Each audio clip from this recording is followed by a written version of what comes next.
जय हिंद दोस्तों, स्वागत है आप सभी का अपने YouTube चैनल पर। इस वीडियो में बात करने वाला हूं नियोजित से जो विशिष्ट शिक्षक बन रहे हैं 6 to 8 के जो नियोजित शिक्षक है उनका वेतन में कितना परिवर्तन हो रहा है और क्यों बार बार कहा जा रहा है कि 2022 के जो नियोजित शिक्षक हैं उनको बहुत ज़्यादा फायदा हो रहा है। इस वीडियो में मैं 2014 के नियोजित शिक्षक और 2022 के नियोजित शिक्षक दोनों का वेतन जो है कैलकुलेट करके दिखाऊंगा और दोनों का जब वेतन आप कैलकुलेट कीजिएगा तो दोनों बराबर ही आएगा, क्योंकि इन दोनों का जो है बेसिक पे सेम रहेगा। आइए कैलकुलेट करके देखते हैं। साथ ही अगर आपके मन में कोई प्रश्न है तो आप कमेंट बॉक्स में पूछ सकते हैं। वेतन से संबंधित जितने भी डाउट हैं इस वीडियो को देखने के बाद, साथ ही जितने प्रश्न आप वेतन संरक्षण को लेकर पूछ रहे हैं वह भी डाउट इस वीडियो में क्लियर हो जाएगा। तो चलिए वीडियो को शुरू करते हैं। सबसे पहले मैं आपको दिखा देता हूँ, ये वर्ग 6 to 8 के लिए है। प्राइमरी के लिए भी वीडियो बना चुका हूँ, वो जाकर देख लीजिएगा। अभी इधर जो है 2022 के शिक्षक हैं और यहाँ पर 2014 के शिक्षक हैं। तो सबसे पहले देखिए 2022 के जो नियोजित शिक्षक हैं 6 to 8 के, उनका बेसिक पे अभी जो है 23,150 रुपये है। जब यह विशिष्ट शिक्षक बन जाएंगे यानी राज्यकर्मी का दर्जा बन जाएंगे तो इनका मूल वेतन कितना हो जाएगा, तो यहाँ पर आप देख लीजिए। तो जो विशिष्ट शिक्षक का मूल वेतन होगा 6 to 8 का, उसकी स्टार्टिंग है 28,000 रुपये। तो जो 2022 के नियोजित शिक्षक विशिष्ट शिक्षक बन रहे हैं 6 to 8 के, उनका मूल वेतन हो रहा है 28,000 रुपये।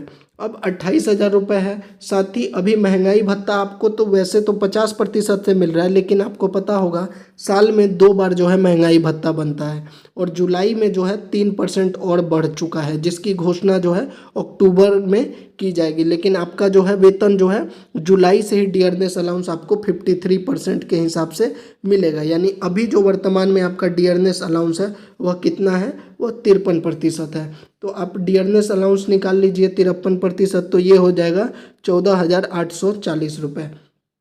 इसके अलावा बिहार में 4 कैटेगरी है एचआरए का। जो आपको हाउस रेंट अलाउंस मिलता है घर के लिए, वह मिलता है 5%।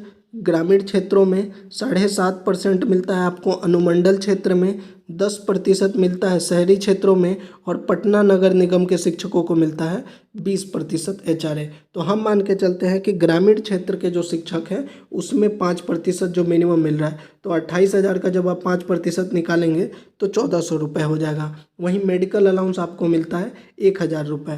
तो यानी मूल वेतन, महंगाई भत्ता, एचआरए और मेडिकल, इन चारों चीज़ों को जब आप जोड़ दीजिएगा तो टोटल सैलरी आपका यहाँ पे बन जाएगा 45,240 रुपये।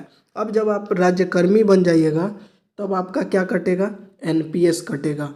अब पहले आपका तो ईपीएफ कटता था, उसमें 1,800 रुपये आपका कटता था, 1,800 गवर्नमेंट देती थी। लेकिन अब जो है एनपीएस कटेगा। एनपीएस में 10% आपके अकाउंट से जाएगा और 14% जो है गवर्नमेंट आपके एनपीएस अकाउंट में जमा करेगी। अब ये 10% क्या होगा, यह 10% जो होगा आपका जो मूल वेतन होगा और जो महंगाई भत्ता है उसका 10%। तो यानी 28,000 और 14,840 को जोड़ दीजिए तो 42,840 हो गया। अब इसका 10% जब आप निकालिएगा तो ये हो जाएगा 4,284 रुपये। अब जो आपके बैंक में सैलरी आएगी उसको कैलकुलेट करने के लिए जो आपने 45,240 निकाला है उसमें से जो है एनपीएस को जो है माइनस कर दीजिए। तो जब आप एनपीएस को घटा देंगे तो आपका जो नेट सैलरी जो बैंक में आने वाला है विशिष्ट शिक्षक बनने के बाद वह है 40,956 रुपये।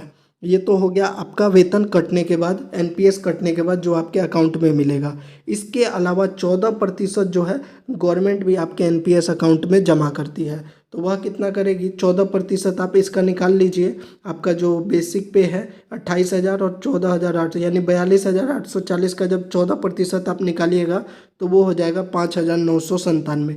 तो आपका टोटल इनकम कितना हो जाएगा 6 to 8 में विशिष्ट शिक्षक बनने के बाद, तो 5,997 और 45,240 इनको जोड़ दीजिए तो ये हो जाएगा 51,237 रुपये आपका हो जाएगा टोटल इनकम। तो जो नियोजित शिक्षक 6 to 8 में है 2022 के, उनका अभी वेतन कितना बन जाएगा, टोटल 51,237 रुपये। इसमें आपका एनपीएस 10% और गवर्नमेंट का 14% इंक्लूड कर दिया गया है। तो गवर्नमेंट का अगर 5,997, आपका 4,284, यानी एनपीएस अकाउंट में हर महीने आपका जो है 10,200 रुपये जमा हो रहा है, जो आपको रिटायरमेंट के समय मिलेगा। यानी इतना आपका हर महीने का बच रहा है, सेविंग हो रहा है। अब बात कर लेते हैं, जो मैं कह रहा था कि 2014 के शिक्षकों का भी वेतन इतना ही रहने वाला है।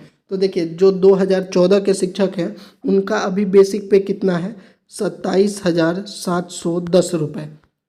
अब जब ये विशिष्ट शिक्षक बन जाएंगे तो इनका कितना मूल वेतन बनेगा। तो जैसा कि मैंने बताया कि विशिष्ट शिक्षक बनने के बाद 6 to 8 का जो मूल वेतन है वो 28,000 से शुरू है। अब इनका जो है 27,710 है।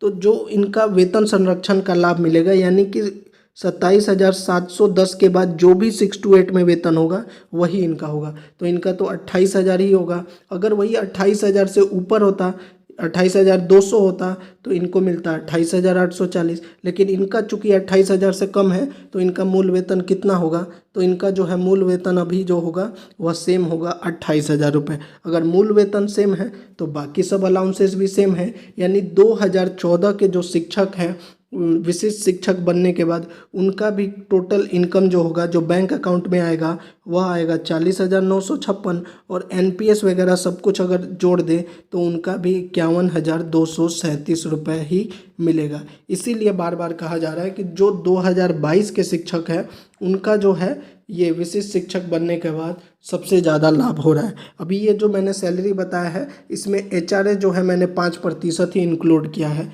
अगर आप पटना क्षेत्र में आते हैं या शहरी क्षेत्र में आते हैं तो इसमें जो है और पैसे आपके बढ़ने वाले हैं। तो ये थी पूरी जानकारी। अगर आपको अभी भी कोई वेतन से संबंधित जानकारी चाहिए तो आप कमेंट बॉक्स में कमेंट करके पूछ सकते हैं। साथ ही अगर आप चाहें तो टेलीग्राम चैनल को ज्वाइन कर भी वहाँ पर पूछ सकते हैं। आपसे बस यही रिक्वेस्ट है, चैनल को ज़रूर सब्सक्राइब कर दीजिए, वीडियो को लाइक और शेयर कर दीजिए।